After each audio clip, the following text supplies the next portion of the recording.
আল্লাহ বলবেন যাও ওই যে জাহান্নামের দিকে যাও, সুহিবা বিহি ফি ওয়াজহিহি আলান নার, মাথা নিচে পা উপরের দিকে দিয়ে তাকে হেসরাইতে হেসরাইতে এইভাবে জাহান্নামের দিকে নিক্ষেপ করা। আবু হুরায়রা রাদিয়াল্লাহু তাআলা আনহু বললেন,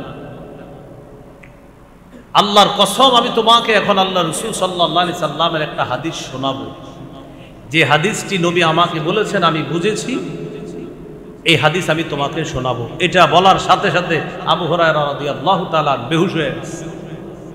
কি হয়ে গেছে?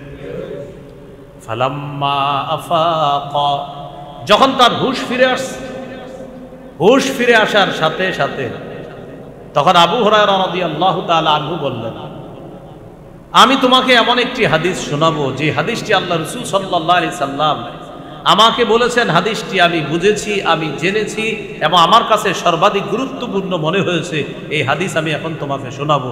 এটা বইলা তিনি আবার বেহুশ হয়ে গেছে। কয়বার হলো? ফালাম্মা আফাকা, আবার হুশ ফিরে আসছে। হুশ ফিরে আসার পর তিনি আবার বললেন, আমি তোমাকে এখন রাসূল সাল্লাল্লাহু আলাইহি সাল্লামের এমন একটি হাদিস শোনাবো যে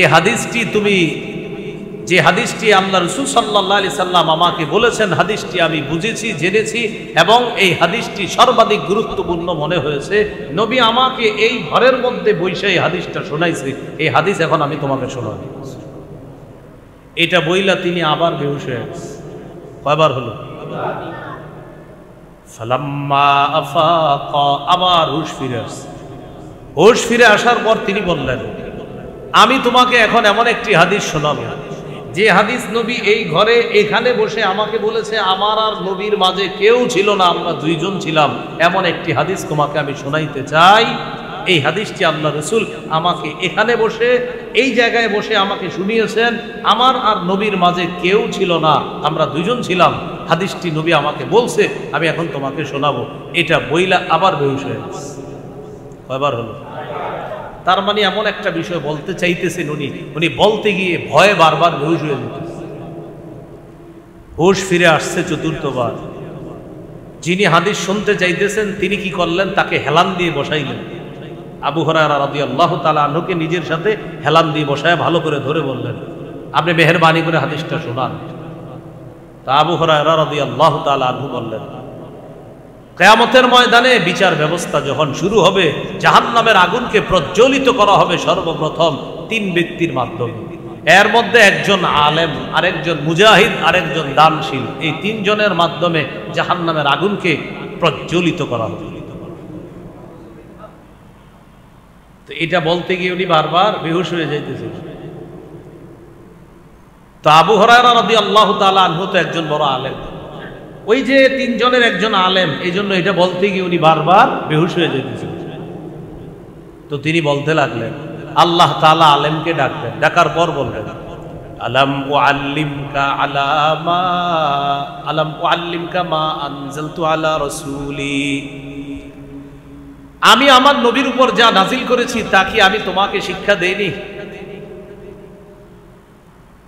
আলাম উআল্লিমকা মা আনজালতু আলা রাসূলি, আমি আমার নবীর উপরে যা নাজিল করেছি তা কি তোমাকে শিক্ষা দেয়নি? এটা কাকে বলবেন? আলেমকে বলবেন। তো আলেম জবাব দিবে, হ্যাঁ আল্লাহ আপনি আমাকে শিক্ষা দিয়েছেন। তো আল্লাহ তাআলা বলবেন, ফামাযা আমিলতা ফীমা উল্লিমতা, তখন আল্লাহ তাআলা আলেমকে বলবেন, তোমাকে যে এলেম শিক্ষা দেওয়া হয়েছে এই এলেম অনুযায়ী তুমি কি আমল করেছো? তো আলেম জবাব দিবে, আকুমু বিহি আনা আল-লাইলি ওয়া আনা আন-নাহার, আল্লাহ আমি দিনে রাত কোরআন হাদিসের প্রচার করেছি, নবী যে বাণী আমাকে শিখিয়েছেন এই বাণীর প্রচার আমি করেছি দিন রাত। দিনের বেলা মানুষের সামনে হাদিসের প্রচার করছি, কোরআনের প্রচার করছি, রাতের বেলা মানুষের সামনে ওয়াজ নসিহত করছি। আল্লাহ বলবেন, আমি সব জানি, তুমি যে মানুষের সামনে কোরআন হাদিস প্রচার করছো এটা কেন করছো সেটা বলো। ওই ব্যক্তি বলবে, আল্লাহ আপনাকে খুশি করার জন্য। আল্লাহ বলবে, কাযাবতা, তুমি মিথ্যা কথা বলবে। লিয়ুকাল ফুলানুন কারিউন, মানুষ যেন বলে অমুকে বড় আলেম, বড় কারি সাহেব, এই নিয়তে তুমি কোরআন সুন্নাহ মানুষের সামনে প্রচার করছো, জাতি যেন তোমাকে বলে বাবা এত বড় হুজুর কি আর দুনিয়াতে হয়, এই নিয়তে তুমি করছো, আমাকে খুশি করার জন্য করেছো যে বললা, এটা তুমি মিথ্যা কথা বলছো। আল্লাহ যখন তাকে বলবে তুমি মিথ্যা কথা বলেছো, সাথে সাথে ফেরেশতারা বলবে কাযাবতা, হ্যাঁ তুই মিথ্যাবাদী, তুই মিথ্যা কথা বলছো। আল্লাহ বলবে তুমি মিথ্যা কথা বলছো, ফেরেশতারা সাথে সাথে বলবে হ্যাঁ হ্যাঁ তুমি মিথ্যাবাদী। মা বা'দু ফাআউযু বিল্লাহি মিনাশ শাইতানির রাজীম। বিসমিল্লাহির রহমানির রহিম।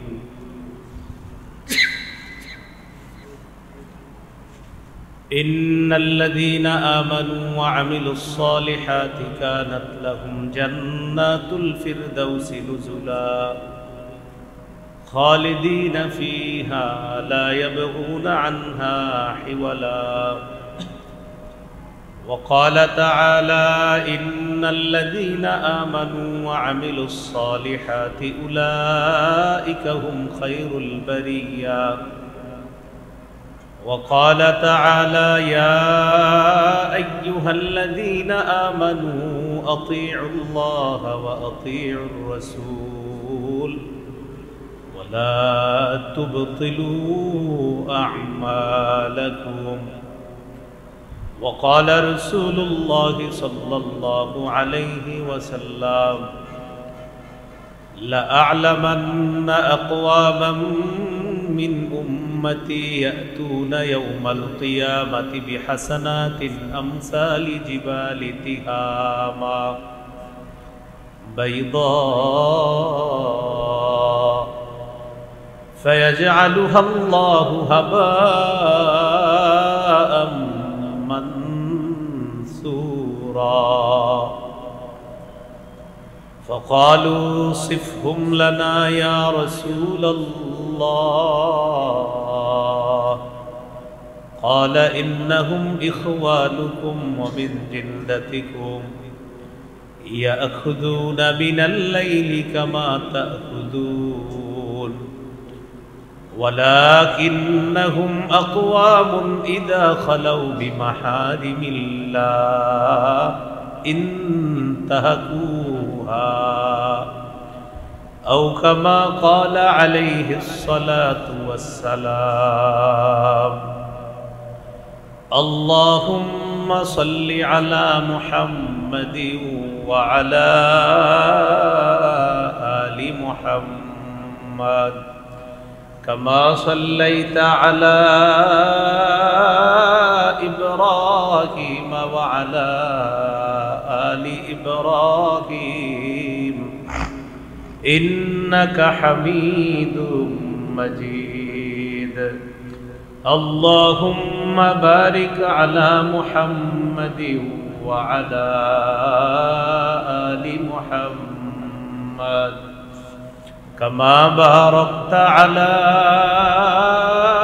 إبراهيم وعلى آل إبراهيم إنك حميد مجيد. اللهم إني أعوذ بك من شر لساني ومن شر سمعي ومن شر بصري ومن شر مني. মানহাল ইসলামিক রিসার্চ সেন্টার এর শুভ উদ্বোধন উপলক্ষে ওয়াজ মাহফিলের গুরুত্বপূর্ণ আলোচনা করেছেন দেশবরেণ্য উলামায়ে কেরাম, মাদ্রাসার প্রতিষ্ঠাতা, যার পক্ষ থেকে আমাদের সকলকে এখানে আহ্বান করা হয়েছে, দাওয়াত দেওয়া হয়েছে, মুফতি সাইফুল্লাহ নারায়ণগঞ্জ, খতিব মদনপুর কেন্দ্রীয় জামে মসজিদ বন্দর নারায়ণগঞ্জ, উপস্থিত হযরত উলামায়ে কেরাম, মুসলমান ভাইয়েরা, আল্লাহ তাআলার দরবারে শুকরিয়া আদায় করছি। আল্লাহ আমাদেরকে একটি দ্বীনী প্রতিষ্ঠানের শুভ উদ্বোধন উপলক্ষে এমন একটা মুবারক মজলিসে উপস্থিত হওয়ার তৌফিক দান করেছেন বলি আলহামদুলিল্লাহ। আমি আপনাদের সামনে পবিত্র কোরআনের 3টি আয়াতে কারিমা তেলাওয়াত করেছি। একটা সূরা কাহাফ থেকে, আরেকটি সূরা বাইয়িনা থেকে, আরেকটি আয়াত সূরা মুহাম্মদ থেকে। সূরা কাহফের যে আয়াতে কারিমা তেলাওয়াত করেছি, আয়াতে আল্লাহ বলেন, ইন্নাল্লাযীনা আমানু ওয়া আমিলুস সলিহাত, নিশ্চয়ই যারা ঈমান আনে এবং সৎ কাজ করে, নেক কাজ করে, কানাত লাহুম জান্নাতুল ফিরদাউসি নুজুলা, তাদের জন্য মেহমানখানা স্বরূপ জান্নাতুল ফিরদাউস, খালিদিনা ফিহা, সেথায় তারা চিরকাল অবস্থান করবে, লা ইয়াবগুনা আনহা হিওয়ালা, সেখান থেকে তারা স্থানান্তরিত হওয়া কামনা করবে না, পছন্দ করবে না সেখান থেকে কোথাও যাওয়া। সূরাতুল বাইয়িনার যে আয়াতে কারিমা তেলাওয়াত করলাম, এই আয়াতে আল্লাহ বলেন, ইন্নাল্লাযীনা আমানু ওয়া আমিলুস সলিহাত, নিশ্চয়ই যারা ঈমান আনে, নেক কাজ করে, উলাইকা হুম খায়রুল বারিয়া, তারাই হলো সৃষ্টির শ্রেষ্ঠ। সৃষ্টির শ্রেষ্ঠ তারা, যারা ঈমান আনে, নেক কাজ করে। আরেকটি আয়াতে কারিমা তেলাওয়াত করলাম সূরা মুহাম্মদের, এই আয়াতে আল্লাহ বলেন, ইয়া আইয়ুহাল্লাযীনা আমানু আতিউল্লাহ ওয়া আতিউর রাসূল, হে ঈমানদারগণ, তোমরা আল্লাহর আনুগত্য করো, রাসূলুল্লাহ সাল্লাল্লাহু আলাইহি ওয়াসাল্লামের আনুগত্য করো। ওয়ালা তুবতিলু আ'মালাকুম, তোমরা নিজেদের আমলগুলা নষ্ট করে দিও না। তিনটি আয়াত পড়লাম, তিন আয়াতের তিন ধরনের অনুবাদ। যারা ঈমান আনে, নেক কাজ করে, মৃত্যুর পর মেহমানখানা স্বরূপ তাদের ঠিকানা জান্নাতুল ফেরদাউস। যারা ঈমান আনে, নেক কাজ করে, তারাই সৃষ্টির সেরা। ঈমানদার যারা, তাদেরকে আল্লাহ বললেন, তোমরা আল্লাহর আনুগত্য করো, রাসূল সাল্লাল্লাহু আলাইহি সাল্লামের আনুগত্য করো, আর তোমাদের আমলগুলা নষ্ট করে দিও না। তিন আয়াতে কারিমা থেকে মৌলিকভাবে গুরুত্বপূর্ণ তিনটি শিক্ষা। এক নম্বর, আমাদের জীবনের শ্রেষ্ঠ সম্পদের নাম ঈমান। একজন মুমিনের জীবনের শ্রেষ্ঠ সম্পদের নাম ঈমান। এই জন্য ঈমানের উপর অটল থাকা, ঈমান নিয়ে বাঁচা, ঈমান নিয়ে মৃত্যুবরণ করা, মুসলিম পরিচয়ে মৃত্যুবরণ করার জন্য আল্লাহর কাছে সদা সর্বদা দোয়া করা। সূরা ইউসুফের 101 নম্বর আয়াত, আয়াতের মূল আয়াতটিও আপনাদের সামনে আমি পড়ছি, আয়াতের অনুবাদও করছি। আপনারা পরবর্তীতে কোরআন দেখে আয়াতটিও শিখে নেবেন, অনুবাদটাও শিখে নেবেন। আল্লাহ তাআলা বলেন, ফাতিরাস সামাওয়াতি ওয়াল আরদ, আমাদেরকে আল্লাহ শিখিয়ে দিচ্ছেন, হে আসমান জমিনের সৃষ্টিকর্তা, আনতা ওয়ালিয়্যি ফিদ দুনিয়া ওয়াল আখিরাহ, দুনিয়া আখিরাতে আপনি আমাদের অভিভাবক। হে আসমান জমিনের সৃষ্টিকর্তা, আনতা ওয়ালিয়্যি, আপনি আমার অভিভাবক, ফিদ দুনিয়া ওয়াল আখিরাহ, দুনিয়া এবং আখিরাতে আপনি আমার অভিভাবক। তাওয়াফফানি মুসলিমান ওয়া আলহিকনি বিস সালিহিন, আপনি আমাকে মুসলিম অবস্থায় মৃত্যু দিয়েন, মৃত্যুর পর নেক মানুষ যারা, ভালো মানুষ যারা, এই ভালো মানুষ নেককারদের সাথে আল্লাহ আমাকে আপনি মিলিয়ে দিন। এই দোয়াটা আল্লাহ শিখেন। ইউসুফ আলাইহিস সালাতু ওয়াস সালাম, আল্লাহ তাআলা তাকে দুনিয়াবি অনেক দায়িত্ব দিয়েছেন, আবার নবুয়তের মহামর্যাদাপূর্ণ গুরুত্ব দায়িত্ব দিয়েছেন। এই দায়িত্বগুলা পালন করার পরেও ইউসুফ নবী আল্লাহর কাছে দোয়া করতেন, ফাতিরাস সামাওয়াতি ওয়াল আরদ, হে আসমান জমিনের সৃষ্টিকর্তা, আনতা ওয়ালিয়্যি ফিদ দুনিয়া ওয়াল আখিরাহ, দুনিয়া আখিরাতে আপনি আমার অভিভাবক। তাওয়াফফানি মুসলিমা, আপনি আমাকে মুসলমান অবস্থায় মৃত্যু দেন। ওয়ালহিকনি বিসসালিহিন, মৃত্যুর পর ভালো মানুষদের সাথে আপনি আমাকে মিলিয়ে দেন। সূরা ইউসুফ 101 নম্বর আয়াত। এটা সকলে শিখে নেবেন, প্রতিনিয়ত পড়বেন, আশা করা যায় আল্লাহ ঈমানের সাথে মুসলিম পরিচয়ে মৃত্যু দান করবেন। এই যে কলব এটা পরিবর্তন হয়, এটা শুধু ঘুরে এদিক সেদিক যায়, তাই নবী বলতেছেন আল্লাহ কলব তো পরিবর্তন হয়ে এদিক সেদিক যায়, আল্লাহ অন্তরের পরিবর্তনকারী তো আপনি। মাবুদ আমার অন্তর যেদিকেই যাক দ্বীনের উপর যেন অটল থাকে। আপনি আমার অন্তরটা দ্বীনের উপর অটল হয়। তাহলে সূরা ইউসুফের 101 নম্বর আয়াত আর হাদিসের অনুবাদটা দিয়ে দোয়া করতে পারেন, হে অন্তর সমূহের পরিবর্তনকারী, আপনি আমার অন্তরটা দ্বীনের উপর অটল রাখেন। আল্লাহ আমাদেরকে আমল করার তৌফিক দান করেন।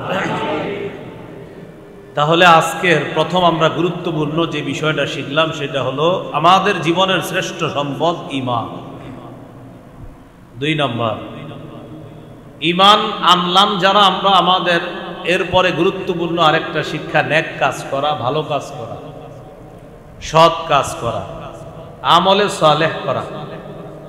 নেক কাজ ভালো কাজ করা মানে যেই নেক আমলের মধ্যে রিয়া থাকবে না, শিরিক থাকবে না, যেই নেক কাজের মধ্যে বিশুদ্ধ নিয়ত থাকবে, ইখলাস থাকবে, আল্লাহকে খুশি করা উদ্দেশ্য হবে, এটা হলো নেক আমল।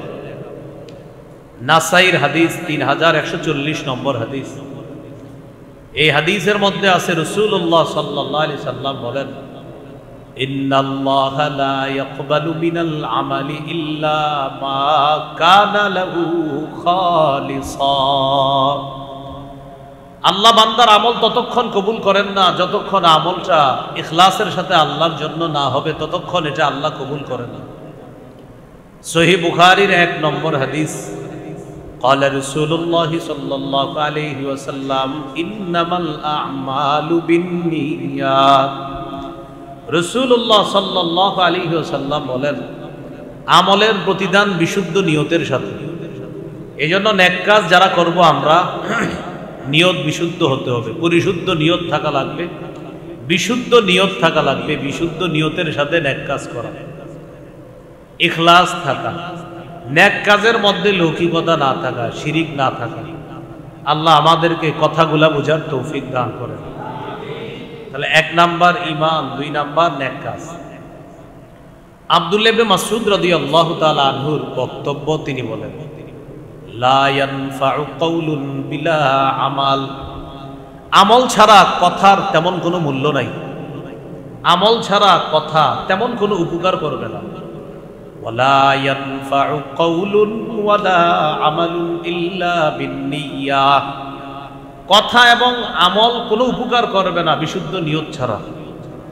ওয়ালা ইয়ানফাউ কাউলুন ওয়ালা আমালুন ওয়ালা নিয়াতুন ইল্লা মা ওয়াফাকাস সুন্নাহ।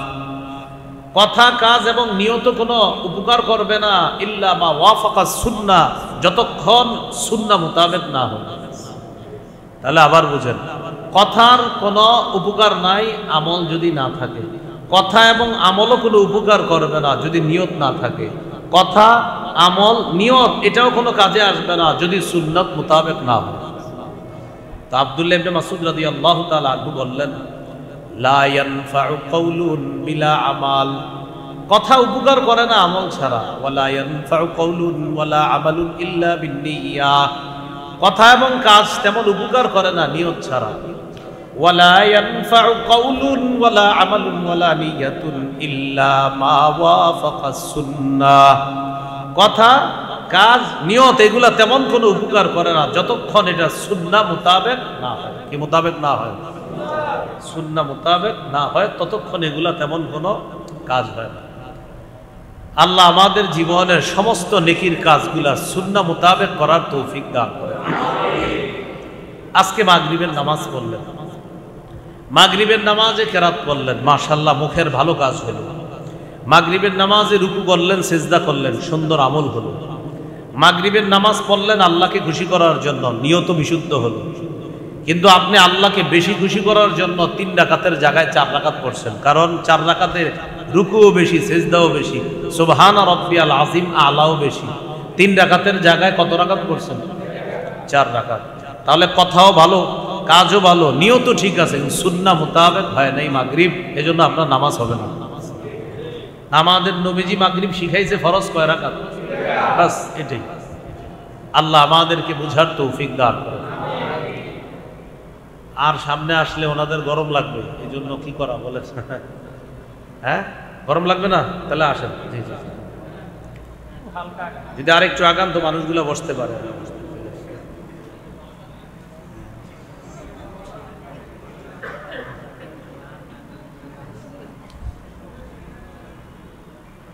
সবাই সামান্য পরিমাণ আগে আসলে হবে ইনশাআল্লাহ, বুঝে যাচ্ছে।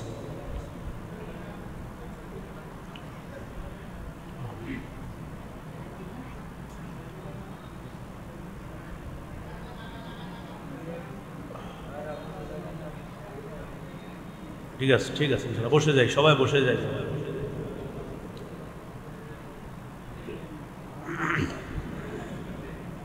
সূরা মুজাদালা, কোন সূরা?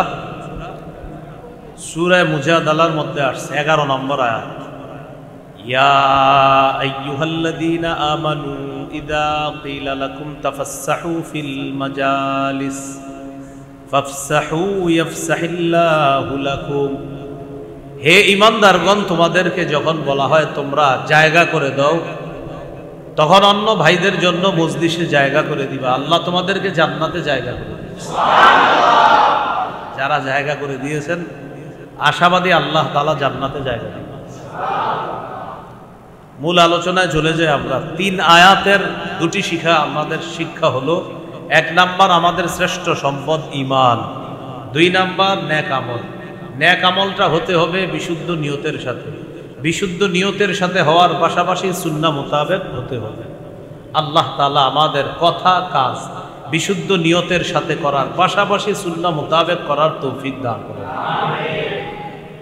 আজকের 3 নম্বর শিক্ষা, সূরা মুহাম্মদের যে আয়াত তেলাওয়াত করলাম, আল্লাহ বলেন ইয়া আইয়ুহাল্লাযীনা আমানু আতিউল্লাহ ওয়া আতিউর রাসূলা ওয়া লা তুবতিলু আ'মালাকুম। হে ঈমানদারগণ, তোমরা আল্লাহর আনুগত্য করো, রাসূলুল্লাহ সাল্লাল্লাহু আলাইহি সাল্লামের আনুগত্য করো। ওয়ালা তুবতিলু আ'মালাকুম, তোমরা তোমাদের আমলগুলা নষ্ট করে দিও না। এই হলো আজকের 3 নাম্বার শিক্ষা। 1 নাম্বার ঈমান, 2 নাম্বার নেকির কাজ, 3 নেকির কাজগুলা নষ্ট করা যাবে না। 1 নাম্বার খাঁটি ঈমান, 2 নাম্বার নেকির কাজ, 3 নেকির কাজগুলা নষ্ট করা যাবে না। আমরা এখন জানবো নেকির কাজ নষ্ট হয় কিভাবে।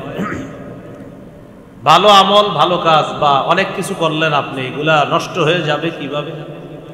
1 নাম্বার, কোরআনের কোন আয়াত যদি কেউ অস্বীকার করে তার সব ভালো কাজ বরবাদ হয়ে যাবে।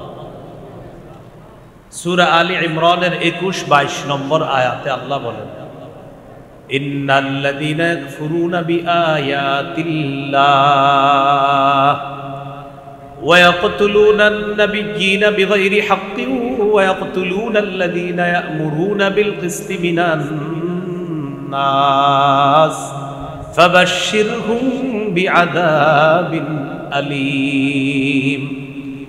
যারা আল্লাহর আয়াতকে অস্বীকার করে, যারা নবীদেরকে অন্যায়ভাবে হত্যা করে, যারা তাদেরকে হত্যা করে, যারা মানুষকে নেকির কাজের আদেশ করে, যারা তাদেরকে হত্যা করে, যারা ন্যায়ের আদেশ করে, নবী আপনি তাদেরকে যন্ত্রণাদায়ক আযাবের সুসংবাদ দেন। উলাইকাল্লাযীনা হাবিতাত আ'মালুহুম ফিদ দুনিয়া ওয়াল আখিরাহ, এরাই তারা যাদের দুনিয়া আখিরাতে সমস্ত আমল বরবাদ হয়ে যাবে। সমস্ত আমল কি হয়ে যাবে? বরবাদ। কেন? কোরআনের কোন আয়াত অস্বীকার করলে সব কিছু বরবাদ হয়ে যাবে। এজন্য মনে করেন কেউ যদি বলে হুজুরদের চেয়ে আমি কোরআন কম বুঝি না, তো ঠিক আছে, হতে পারে উনি হুজুরদের চেয়ে কোরআন বেশি বুঝে, এটা বাস্তব। বলতে পারে অমুক আলেমের চেয়ে আমি নামাজ বেশি পড়ি, ঠিক আছে, আপনি নামাজও বেশি পড়েন। অমুক হুজুরদের চাইতে আমি রোজাও বেশি রাখি, ঠিক আছে, এটাও ঠিক আছে, আপনি হয়তো রোজাও বেশি রাখেন। কিন্তু আপনি যদি এত ভালো কাজ করার পরেও কোরআনের একটা আয়াতকে, সামান্য অংশকে অস্বীকার করেন, আপনি হুজুরদের চেয়ে এত ভালো হয়েও সব বরবাদ হয়ে যাবে।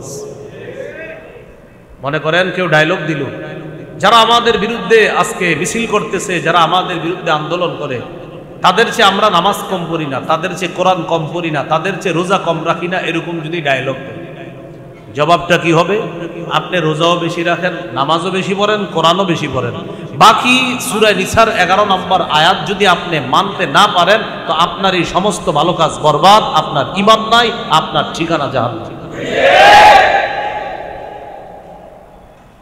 এজন্য কেউ যদি কখনো বলে আপনাদের চেয়ে আমল কম করি না, আমি বিষয়টা ভালোভাবে নিই, হইতে পারে উনি অনেক আমল করে যেটা আমাদের জানা নাই, কিন্তু এত আমল করার পরে কোরআনের আয়াত অস্বীকার করলে সব আমল বরবাদ।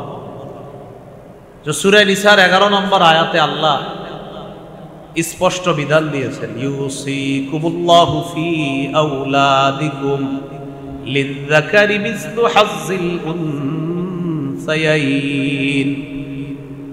আল্লাহ তোমাদেরকে তোমাদের সন্তানের ব্যাপারে উপদেশ দিচ্ছেন, তোমাদের সন্তানদের ব্যাপারে আল্লাহ তোমাদেরকে ওসিয়ত করতেছেন, দুইজন নারীর অংশের সমান পাবে একজন পুরুষ। এই বিধান কার? এখন কেউ যদি হাজারো ইবাদত করার পর বলে আল্লাহ যে বিধান দিয়েছেন দুইজন নারীর অংশের সমান একজন পুরুষ, এখন কেউ যদি বলে না এটা আমি মানি না, বরং পুরুষ যা পাবে নারীও তা পাবে, তার ঈমান আছে না গেছে? এই জন্য কোরআনের কোন আয়াতকে অস্বীকার করলে সব ভালো কাজ বরবাদ হয়ে যাবে। আল্লাহ আমাদের এ দেশকে কোরআন বিরোধী কোনো কথা, কর্ম, আইন থেকে হেফাজত করেন। আমল বরবাদ হওয়ার 2 নাম্বার কারণ, আখিরাতের সাক্ষাৎকে অস্বীকার করলে আমল বরবাদ।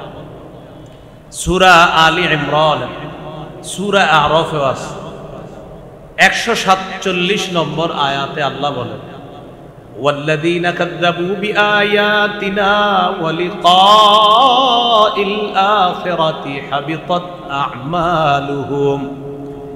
যারা আমার আয়াতগুলোকে অবিশ্বাস করে, অস্বীকার করে, ওয়ালিকাইল আখিরা, যারা আখিরাতের সাক্ষাৎকে মিথ্যা সাব্যস্ত করে, যারা আখিরাতের সাক্ষাৎ এটাকে যারা মনে করে এটা মিথ্যা, এটা সঠিক না, এরকম যদি মনে করে, আল্লাহ তাআলা বলেন এরা হলো ওই সমস্ত মানুষ যাদের আমল যা আছে সব বরবাদ হয়ে যাবে।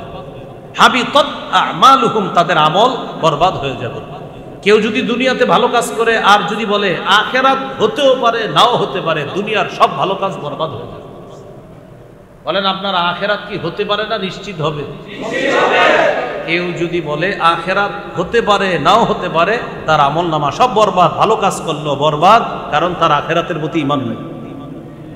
আল্লাহ তাআলা বলেন, وَإِذَا قِيلَ إِنَّ وَعْدَ اللَّهِ حَقٌّ وَالسَّاعَةُ لَا رَيْبَ فِيهَا قُلْتُمْ مَا نَدْرِي مَا السَّاعَةُ إِن نَّظُنُّ إِلَّا ظَنًّا وَمَا نَحْنُ بِمُسْتَيْقِنِينَ।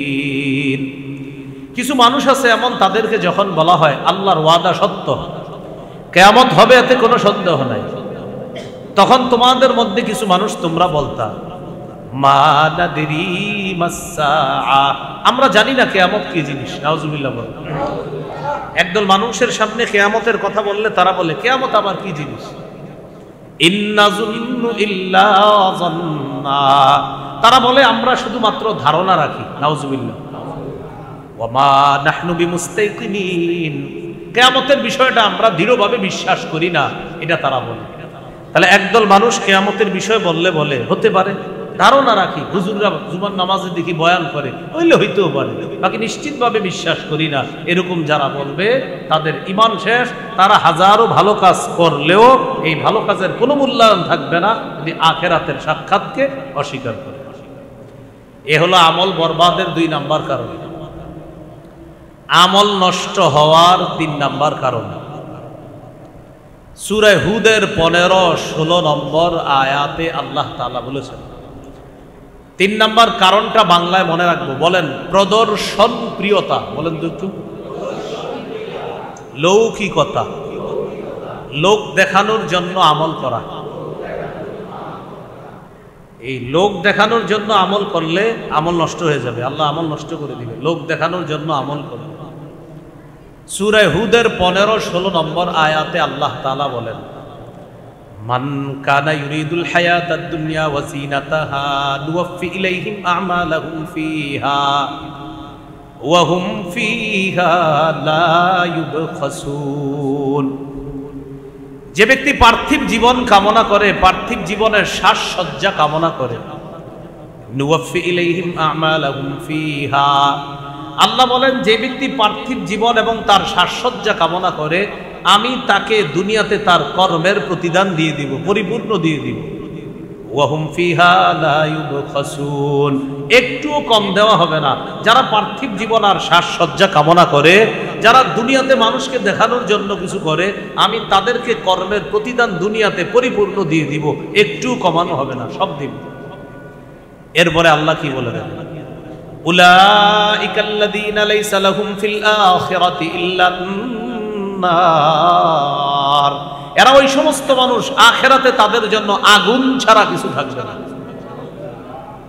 ওয়া হাবিতা মা সানাউ ফিহা, তারা যেই সমস্ত কাজকর্ম করেছে সব নষ্ট হয়ে যাবে। ওয়া বাতিলুম মা কানু ইয়ামালুন, জন্য যে কাজ তারা দুনিয়াতে করেছে এগুলা সব বাতিল হয়ে যাবে, সব বরবাদ হয়ে যাবে। তাহলে 3 নাম্বার, মানুষকে দেখানোর জন্য কোনো আমল করলে এই আমলগুলার প্রতিদান আল্লাহ আপনার দুনিয়াতে দিবে।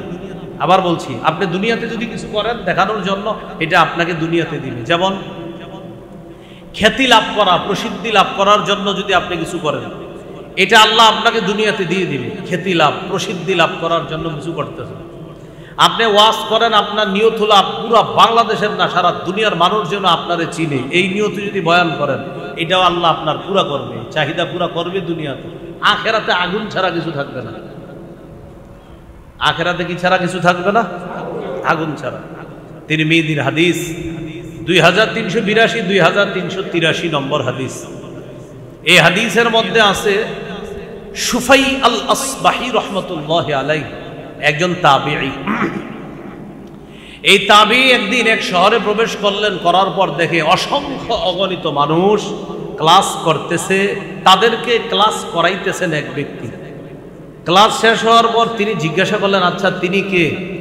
জনগণ জবাব দিলেন, হাদা আবু হুরায়রা রাদিয়াল্লাহু তাআলা আন, ইনি হলেন আল্লাহর রাসূলের সাহাবী আবু হুরায়রা রাদিয়াল্লাহু তাআলা।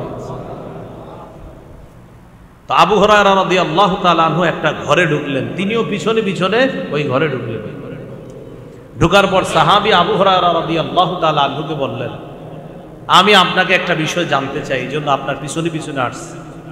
আপনি আমাকে নবীর এমন একটা হাদিস বলেন যে হাদিসটা আপনি শুনেছেন, বুঝেছেন, জেনেছেন, এবং আপনার কাছে সবচেয়ে গুরুত্বপূর্ণ মনে হয়েছে হাদিসটা। আপনি তো অনেক হাদিস শুনছেন, কিন্তু যে হাদিসটা আপনার কাছে সবচেয়ে গুরুত্বপূর্ণ মনে হয়েছে, যেটা আপনি সবচেয়ে ভালোভাবে বুঝেছেন, এমন একটা হাদিস আপনি আমাকে শোনান। কোন সাহাবীকে বললেন? আবু হুরায়রা। আবু হুরায়রা রাদিয়াল্লাহু তাআলা আনহু বললেন, আল্লাহর কসম, আমি তোমাকে এখন আল্লাহ রাসূল সাল্লাল্লাহু আলাইহি সাল্লামের একটা হাদিস শোনাবো, যে হাদিসটি নবী আমাকে বলেছেন, আমি বুঝেছি, এই হাদিস আমি তোমাকে শোনাবো। এটা বলার সাথে সাথে আবু হুরায়রা রাদিয়াল্লাহু তাআলা বেহুশ হয়ে গেছে। কি হয়ে গেছে? ফালাম্মা আফাকা, যখন তার হুশ ফিরে আসছে, হুশ ফিরে আসার সাথে সাথে তখন আবু হুরায়রা রাদিয়াল্লাহু তাআলা আনহু বললেন, আমি তোমাকে এমন একটি হাদিস শোনাবো যে হাদিসটি আল্লাহ রাসূল সাল্লাল্লাহু আলাইহি সাল্লাম আমাকে বলেছেন, হাদিসটি আমি বুঝেছি, আমি জেনেছি, এবং আমার কাছে সর্বাধিক গুরুত্বপূর্ণ মনে হয়েছে, এই হাদিস আমি এখন তোমাকে শোনাবো। এটা বইলা তিনি আবার বেহুশ হয়ে গেছে। কয়বার হলো? ফালাম্মা আফাকা, আবার হুশ ফিরে আসছে। হুশ ফিরে আসার পর তিনি আবার বললেন, আমি তোমাকে এখন রাসূল সাল্লাল্লাহু আলাইহি সাল্লামের এমন একটি হাদিস শোনাবো যে হাদিসটি আল্লাহ রাসূল সাল্লাল্লাহু আলাইহি সাল্লাম আমাকে বলেছেন, হাদিসটি আমি বুঝেছি, জেনেছি, এবং এই হাদিসটি সর্বাধিক গুরুত্বপূর্ণ মনে হয়েছে। নবী আমাকে এই ঘরের মধ্যে বসে এই হাদিসটা শোনাইছে, এই হাদিস এখন আমি তোমাকে শোনাবো। এটা বইলা তিনি আবার বেহুশ হয়ে গেছে। কয়বার হলো? ফালাম্মা আফাকা, আবার হুশ ফিরে আসছে। হুশ ফিরে আসার পর তিনি বললেন, আমি তোমাকে এখন এমন একটি হাদিস শোনাবো যে হাদিস নবী এই ঘরে এখানে বসে আমাকে বলেছে আমার আর নবীর মাঝে কেউ ছিল না, আমরা দুইজন ছিলাম, এমন একটি হাদিস তোমাকে আমি শোনাইতে চাই। এই হাদিসটি আল্লাহ রাসূল আমাকে এখানে বসে এই জায়গায় বসে আমাকে শুনিয়েছেন, আমার আর নবীর মাঝে কেউ ছিল না, আমরা দুইজন ছিলাম। হাদিসটি নবী আমাকে বলছে, আমি এখন তোমাকে শোনাবো। এটা বইলা আবার বেহুশ হয়ে গেছে। কয়বার হলো? তার মানে এমন একটা বিষয় বলতে চাইতেছেন উনি বলতে গিয়ে ভয়ে বারবার বেহুশ হয়ে যেতেছে। হুশ ফিরে আসছে চতুর্থবার। যিনি হাদিস শুনতে চাইতেছেন তিনি কি করলেন? তাকে হেলান দিয়ে বসাইলেন। আবু হুরায়রা রাদিয়াল্লাহু তাআলা আনহুকে নিজের সাথে হেলান দিয়ে বসায় ভালো করে ধরে বললেন, আপনি মেহেরবানি করে হাদিসটা শোনান। তা আবু হুরায়রা রাদিয়াল্লাহু তাআলা আনহু বললেন, কিয়ামতের ময়দানে বিচার ব্যবস্থা যখন শুরু হবে, জাহান্নামের আগুনকে প্রজ্বলিত করা হবে সর্বপ্রথম তিন ব্যক্তির মাধ্যমে। এর মধ্যে একজন আলেম, আরেকজন মুজাহিদ, আরেকজন দানশীল। এই তিনজনের মাধ্যমে জাহান্নামের আগুনকে প্রজ্বলিত করা হবে। তো এটা বলতে গিয়ে উনি বারবার বেহুশ হয়ে যাইতেছিল। তো আবু হুরায়রা রাদিয়াল্লাহু তাআলা আনহু তো একজন বড় আলেম, ওই যে তিনজনের একজন আলেম, এই জন্য এটা বলতে গিয়ে উনি বারবার বেহুশ হয়ে যেতেছিল। তো তিনি বলতে লাগলেন, আল্লাহ তাআলা আলেমকে ডাকলেন, ডাকার পর বললেন, আলাম উআল্লিমকা মা আনজালতু আলা রাসূলি, আমি আমার নবীর উপর যা নাজিল করেছি তা কি আমি তোমাকে শিক্ষা দেইনি? আলাম উআল্লিমকা মা আনজালতু আলা রাসূলি, আমি আমার নবীর উপরে যা নাজিল করেছি তা কি তোমাকে শিক্ষা দেয়নি? এটা কাকে বলবেন? আলেমকে বলবেন। তো আলেম জবাব দিবে, হ্যাঁ আল্লাহ আপনি আমাকে শিক্ষা দিয়েছেন। তো আল্লাহ তাআলা বলবেন, ফামাযা আমিলতা ফীমা উল্লিমতা, তখন আল্লাহ তাআলা আলেমকে বলবেন, তোমাকে যে ইলম শিক্ষা দেওয়া হয়েছে এই ইলম অনুযায়ী তুমি কি আমল করেছো? তো আলেম জবাব দিবে, আকুমু বিহি আনা আল-লাইলি ওয়া আনা আন-নাহার, আল্লাহ আমি দিনে রাত কোরআন হাদিসের প্রচার করেছি, নবী যেই বাণী আমাকে শিখিয়েছেন এই বাণীর প্রচার আমি করেছি দিন রাত। দিনের বেলা মানুষের সামনে হাদিসের প্রচার করছি, কোরআনের প্রচার করছি, রাতের বেলা মানুষের সামনে ওয়াজ নসিহত করছি। আল্লাহ বলবেন, আমি সব জানি, তুমি যে মানুষের সামনে কোরআন হাদিস প্রচার করছো এটা কেন করছো সেটা বলো। ওই ব্যক্তি বলবে, আল্লাহ আপনাকে খুশি করার জন্য। আল্লাহ বলবে, কাযাবতা, তুমি মিথ্যা কথা বলো। লিইউকাল ফুলানুন কারিউন, মানুষ যেন বলে ওমকে বড় আলেম, বড় কারি সাহেব, এই নিয়তে তুমি কোরআন সুন্নাহ মানুষের সামনে প্রচার করছো, জাতি যেন তোমাকে বলে বাবা এত বড় হুজুর কি আর দুনিয়াতে হয়, এই নিয়তে তুমি করছো, আমাকে খুশি করার জন্য করেছো যে বললা, এটা তুমি মিথ্যা কথা বলছো। আল্লাহ যখন তাকে বলবে তুমি মিথ্যা কথা বলেছো, সাথে সাথে ফেরেশতারা বলবে, কাযাবতা, হ্যাঁ তুই মিথ্যাবাদী, তুই মিথ্যা কথা বলছো। আল্লাহ বলবে তুমি মিথ্যা কথা বলছো, ফেরেশতারা সাথে সাথে বলবে হ্যাঁ হ্যাঁ তুমি মিথ্যাবাদী। আল্লাহ বলবেন, যাও ওই যে জাহান্নামের দিকে যাও, সুহিবা বিহি ফি ওয়াজহিহি আলান নার, মাথা নিচে পা উপরের দিকে দিয়ে তাকে হেসরাইতে হেসরাইতে এইভাবে জাহান্নামের দিকে নিক্ষেপ করো। মুজাহিদ আসো, তুমি জিহাদ করছো কেন বলো? মুজাহিদ বলবে, আল্লাহ লিইলাই কালিমাতিক, আপনার কালিমা বুলন্দ করার জন্য, আপনার দ্বীন প্রতিষ্ঠা করার জন্য আমি জিহাদ করেছি। আল্লাহ বলবে, আমি জানি উদ্দেশ্য কি ছিল সেটা বলবে। বলবে আপনাকে খুশি করার জন্য। আল্লাহ বলবে, না, মানুষ যেন তোমাকে বড় বীর বাহাদুর মুজাহিদ বলে এই নিয়তে তুমি জিহাদ করছো। তুমি দ্বীন প্রতিষ্ঠা করার জন্য করছো, তবে তোমার নিয়ত ছিল মানুষ তোমাকে বলবে বাবা কত বড় পালোয়ান মুজাহিদ, এই নিয়তে তুমি জিহাদ করছো। তোমার দুনিয়াতে মানুষ অনেক মুজাহিদ বলছে, তোমার এই চাহিদা আমি পূরণ করছি। কারণ ওই যে সূরা হুদের আয়াতটা শোনাইলাম, যারা দুনিয়াতে দেখানোর জন্য কিছু করবে আল্লাহ তাদের চাহিদা পূরণ করে দেয়। তোমারে বড় মুজাহিদ বলবে, এটা আমি তোমার চাহিদা পূরণ করেছি। ওই ব্যক্তি বলবে, আল্লাহ আমি আপনাকে খুশি করার জন্য করছি। আল্লাহ বলবে, কাযাবতা, মিথ্যা বলছো। মানুষ যেন তোমাকে মুজাহিদ বলে, ফেরেশতারাও সাথে সাথে বলবে, হ্যাঁ হ্যাঁ হ্যাঁ তুমি মিথ্যা কথা বলছো। এই ব্যক্তিকেও বলা হবে, যাও জাহান্নামের দিকে যাও। ওই যে হুজুর যাইতেছে, তুমিও যাও, দুইজন। এবার ডাকবে দানশীলকে, দানশীলকে ডেকে বলা হবে তুমি কেন দান করেছো? ওই ব্যক্তি বলবে আমি দান করেছি আল্লাহ আপনাকে খুশি করার জন্য। আল্লাহ তাআলা বলবে না, তুমি এই জন্য দান করো নাই, তুমি দান করেছো মানুষ তোমাকে বড় দাতা বলবে। এই জন্যই তো দান করার সময় ক্যামেরা ভিডিও সব রাখতা, ফেসবুকে যেন প্রতিদিন তোমার 50টা ছবি আসে আর বলা হয় অমুকে 1300 পরিবারকে কিছু দান করেছে, এই নিয়তে তুমি দান করছো।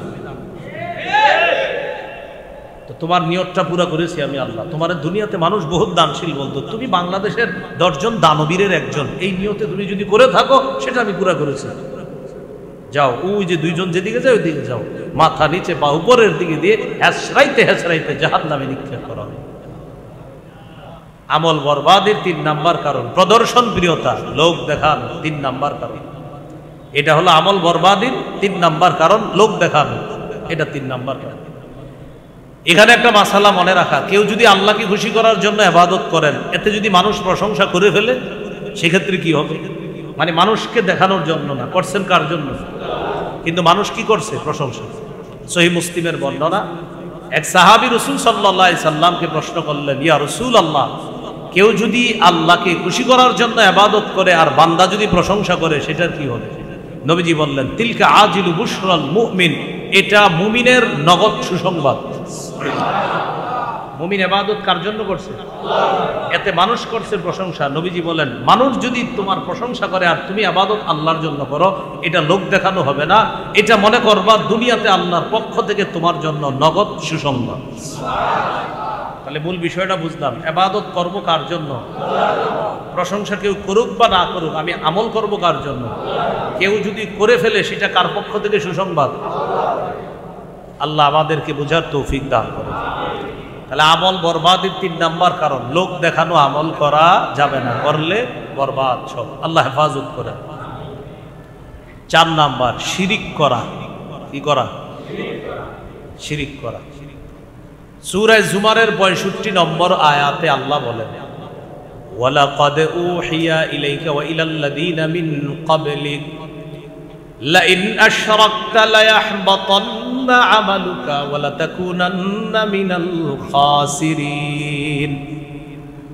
নবী আপনার কাছে আর আপনার পূর্ববর্তী যারা, তাদের কাছে এই মর্মে ওহী পাঠানো হয়েছে, যদি আপনি শিরিক করেন আপনার আমল নামাও বরবাদ হয়ে যাবে। নবীজিরা আল্লাহ বলতেছে, আপনি শিরিক করলে আপনার আমলও অবশ্যই নষ্ট হবে, বরবাদ হবে।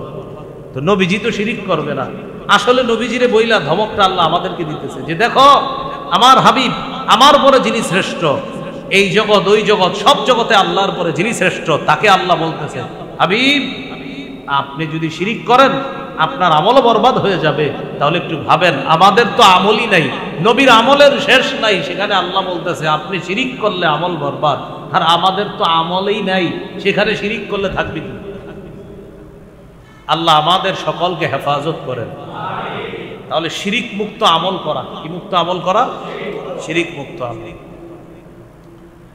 5 নাম্বার আমল বরবাদ হওয়ার কারণ হলো আল্লাহর নাজিলকৃত কোনো বিধানকে অপছন্দ করলে আমল বরবাদ।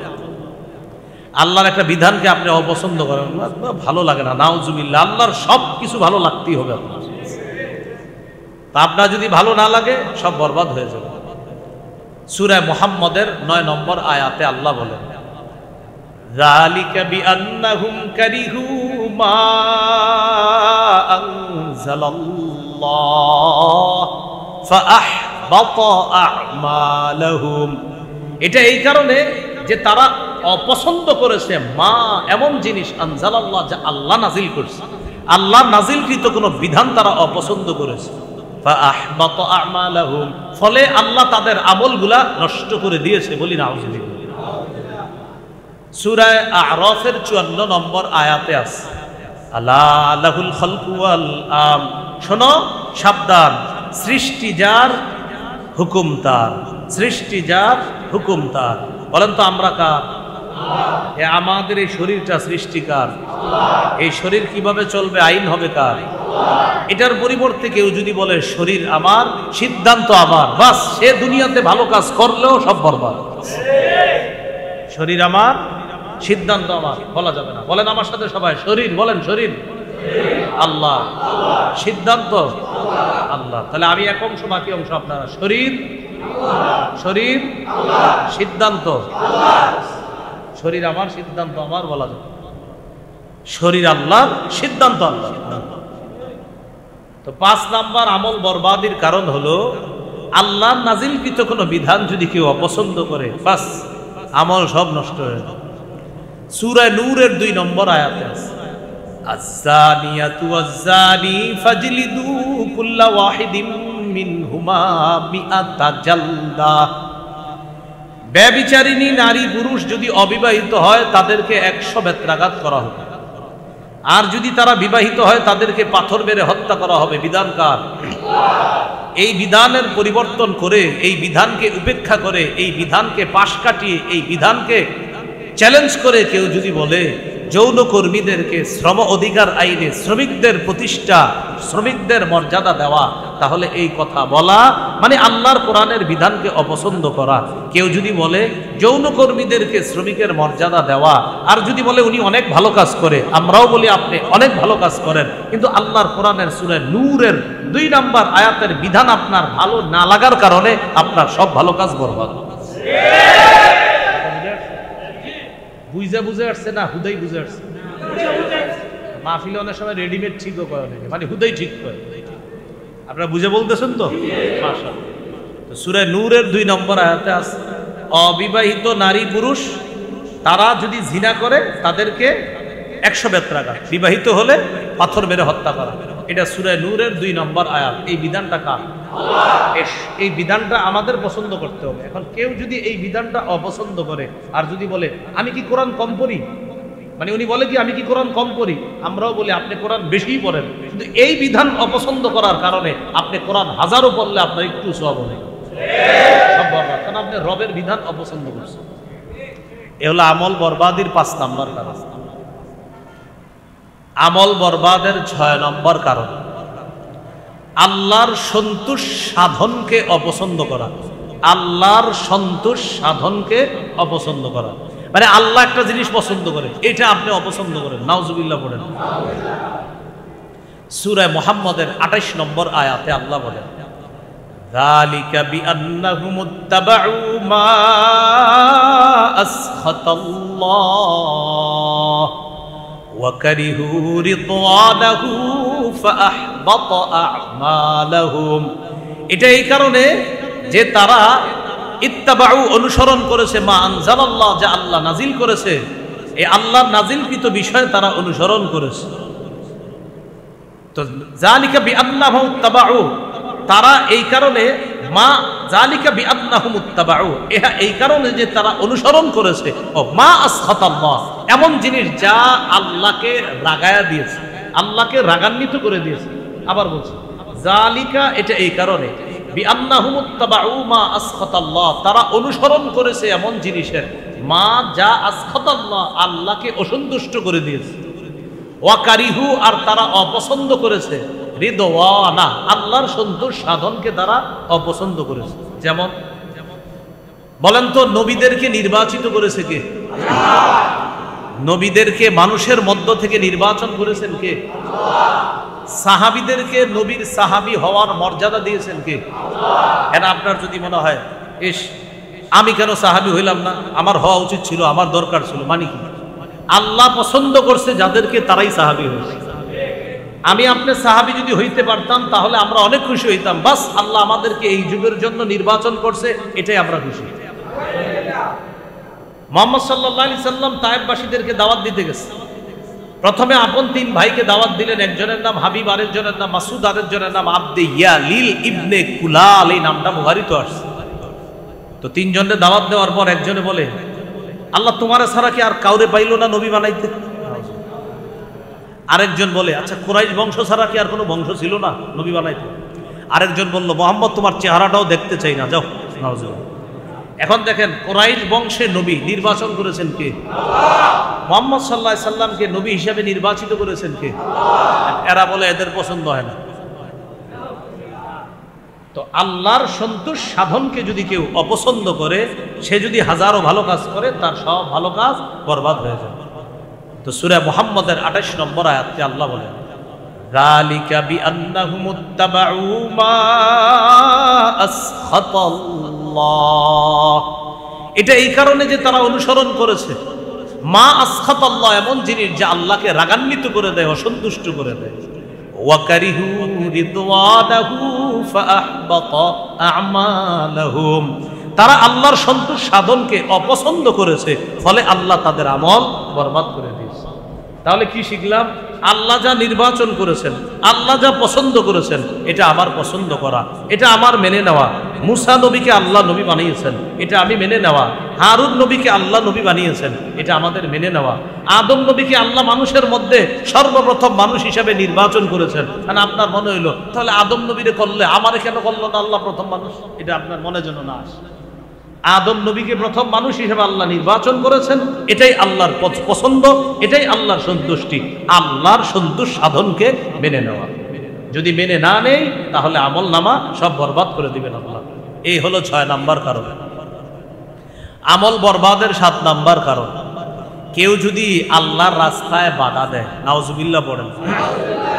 সূরা মুহাম্মদের 32 নম্বর আয়াতে আল্লাহ বলেন, ইন্নাল্লাযীনা কাফারু ওয়া সাদ্দু আন সাবিলিল্লাহ ওয়া শাক্কুর রাসূলা মিন বা'দি মা তাবায়্যানা লাহুমুল হুদা লা ইয়াদুররুল্লাহা শাইআ, নিশ্চয়ই যারা কুফরি করে এবং আল্লাহর রাস্তায় বাধা দেয়, ওয়া শাক্কুর রাসূলা মিন বা'দি মা তাবায়্যানা লাহুমুল হুদা, হেদায়েত স্পষ্ট হওয়ার পরেও যারা রাসূলের বিরোধিতা করে, লা ইয়াদুররুল্লাহা শাইআ, তারা কিছুতেই আল্লাহর কোনো ক্ষতি করতে পারবে না। ওয়াসায়ুহবিতু আ'মালাহুম, খুব শীঘ্রই আল্লাহ তাদের আমলগুলা বরবাদ করে দিবে। যারা কুফরি করে, যারা আল্লাহর রাস্তায় বাধা দান করে, তারা আল্লাহর কোনো ক্ষতি করতে পারবে না, উল্টা আল্লাহ অচিরেই শীঘ্রই তাদের আমলগুলা বরবাদ করে দিবেন। এই হলো 7 নাম্বার। আমল বরবাদ হয়ে যাওয়ার 8 নাম্বার কারণ, এটা আমার সাথে একটু বললে মনে থাকবে। বলেন, আল্লাহর ব্যাপারে অমূলক ধারণা পোষণ করা। আল্লাহর ব্যাপারে অমূলক ধারণা পোষণ করা। যেমনটা একটু আমার দিকে তাকায় বুঝেন। তিনি আল্লাহর কাছে দোয়া করতেছে, আল্লাহ আমাকে আপনি মাফ করেন, আমাকে মাফ করেন। আমি বললাম আল্লাহ বুঝি আপনারা মাফ করবো, আল্লাহর আর কাজ নাই আপনারা মাফ করবো। উনি আল্লাহরে বলতেছে আল্লাহ মাফ করেন। আমি বললাম আল্লাহ মাফ করবে না, বলে দিলাম। আল্লাহর সাথে সাথে বলে, আমার বান্দাকে আমি মাফ করবো না, না করবো, এতে তুমি বলার কি? সাথে সাথে আল্লাহ তাআলা বলেন, আমি আমার ওই বান্দাকে মাফ করে দিলাম আর তোমার আমলগুলা নষ্ট করে দিলাম। সহিহ মুসলিমের বর্ণনা 2621 নম্বর হাদিস। জুনদুব রাদিয়াল্লাহু তাআলা আনহুর বর্ণনা, তিনি বলেন, রাসূলুল্লাহ সাল্লাল্লাহু আলাইহি সাল্লাম বলেছেন, এক ব্যক্তি বলেন, ওয়াল্লাহি লা ইয়াগফিরুল্লাহু লিফুলান, এক ব্যক্তি শপথ করে বলতেছে, আল্লাহর কসম আল্লাহ অমুককে মাফ করবে না। নাউজুবিল্লাহ পড়েন। এক ব্যক্তি শপথ করে বলতেছে আল্লাহ অমুককে মাফ করবে না, এরকম ডাইরেক্ট বলে ফেলছে অমুককে। তখন আল্লাহ বলেন, মান যাল্লাযী ইয়াতাআল্লা আলাইয়া আল্লাহ আগফির লিফুলান, হাবিব তাকে জিজ্ঞাসা করেন, ও বলার কে? ও যে শপথ করে বলল আমি আল্লাহ অমুককে মাফ করবে না, ও এই কথা বলার দুঃসাহস করলো কিভাবে যে আমি আল্লাহ অমুককে মাফ করব না? হাবিব ওরে জানায়া দেন, আমি আল্লাহ গফারতু লিফুলান, অমুককে মাফ করে দিলাম। ওয়া আহবাতু আমালাকা, আর তুমি যে আমি আল্লাহর প্রতি অমূলক ধারণা পোষণ করলা, তোমার আমলগুলা বরবাদ করে দিলাম। এজন্য বেশি আমল করলে যেন অহংকারও না, যে আমি তো খুব তাহাজ্জুদ করি, আমি খুব নামাজ পড়ি, অহংকার যেন না আসে যে অমুক তো সারাক্ষণ গুনাহ করে। হ্যাঁ, যে গুনাহ করে তারে ভালো কাজের দাওয়াত দেন, তো এটা যেন না আসে আমি এত ভালো কাজ করি আর ও যে কি করে না করে, এরকম যেন না আসে। বরং ও যে খারাপ কাজ করে ভিতরে যেন আপনার ভিতরে এই অনুশোচনা তৈরি হয়, আরে আমি নামাজ পড়তেছি, আল্লাহ তৌফিক দিছে, আমার এই ভাইটা নামাজ পড়তে পারতেছে না, হাতে পায়ে ধরে দেখি ওরে নামাজি বানানো যায় কিনা। অথবা এই কথা আশা রাখা যে ইনশাল্লাহ একদিন নামাজি হয়ে যাবে, এই আশা রাখা। এটা না বলা ও কি ও তো খারাপ মানুষ, ও আর কি, এরকম না বলা। তাহলে 8 নাম্বার আমল বরবাদির কারণ, কারো ব্যাপারে অমূলক ধারণা না করা। যেমন আল্লাহর ব্যাপারে অমূলক ধারণা করে নির্দিষ্ট করে কাউকে বললেন, অমুককে বলে ফেললেন যে অমুককে ক্ষমা করবে না, এরকম বলে ফেললেন, তো আল্লাহ বলে অমুককে ক্ষমা করে দিলাম, তোরে নষ্ট করে দিলাম, তোর আমল বরবাদ করে দিলাম। এল 8 নাম্বার কারণ। আমল বরবাদির 9 নাম্বার কারণ, আল্লাহ এবং তার রাসূলের সাথে বেয়াদবি করলে আমল বরবাদ। আল্লাহ এবং রাসূল সাল্লাল্লাহু আলাইহি সাল্লামের সাথে বেয়াদবি করে। সূরা হুজুরাতের 2 নম্বর আয়াত, এই আয়াতে আল্লাহ বলেন, ইয়া আইয়ুহাল্লাযীনা আমানু লা তারফাউ আসওয়াতাকুম ফাওকা সাওতিন নাবিয়্যি ওয়া লা তাজহারু লাহু বিল কওলি কাজাহরি বা'দিকুম লিবা'দিন আন তাহবাতা আ'মালুকুম ওয়া আনতুম লা তাশউরুন। হে ঈমানদারগণ, নবীর আওয়াজের উপর তোমাদের আওয়াজ উঁচু করবা না। তোমরা একজন আরেকজনের সাথে যেইভাবে জোরে কথা বলো, নবীর সামনে এইভাবে জোরে কথা বলবা না। এতে হতে পারে তোমরা জানবাও না, তোমাদের আমল বরবাদ হয়ে যাবে, নষ্ট হয়ে যাবে। এই আয়াত নাজিলের প্রেক্ষাপট বড় আজীব প্রেক্ষাপট। পৃথিবীর শ্রেষ্ঠ দুই মুসলমান উম্মত আবু বকর এবং ওমর রাদিয়াল্লাহু আনহুমা নবীজির সামনে একটু জোর গলায় কথা বলে ফেলেছিলেন। আল্লাহ আয়াত নাজিল করছে, নবীর সামনে জোর গলায় কথা বলবা না। ওমর ফারুক রাদিয়াল্লাহু তাআলা আনহু আয়াত নাজিল হওয়ার পর উনি জোরে কথাই বলতেন না, মানে একদম চুপ হয়ে গেছে, কথাই বলতে চাইতেন না, যে সর্বনাশ, না জানি কি হয়ে যাবে, আস্তে আস্তে কথা বলতেন। তো যাই হোক, এই আয়াত থেকে একটা শিক্ষা, যারা উলামায়ে কেরাম আছে, যারা আল্লাহওয়ালা বুজুর্গ, তাদের সামনেও জোর গলায় কথা না বলা, এটা ভদ্রতা, এটা শিষ্টাচার। বুজুর্গ ব্যক্তিদের সামনে, মা বাবা উস্তাদ, তাদের সামনে উঁচু আওয়াজে কথা না বলা, এটা শিষ্টাচার, এটা ভদ্রতা। আল্লাহ আমাদেরকে কথাগুলো বোঝার তৌফিক দান। তাহলে 9 নাম্বার, রাসূল সাল্লাল্লাহু আলাইহি সাল্লামের সাথে বেয়াদবি করলে আমল বরবাদ। 10 নাম্বার,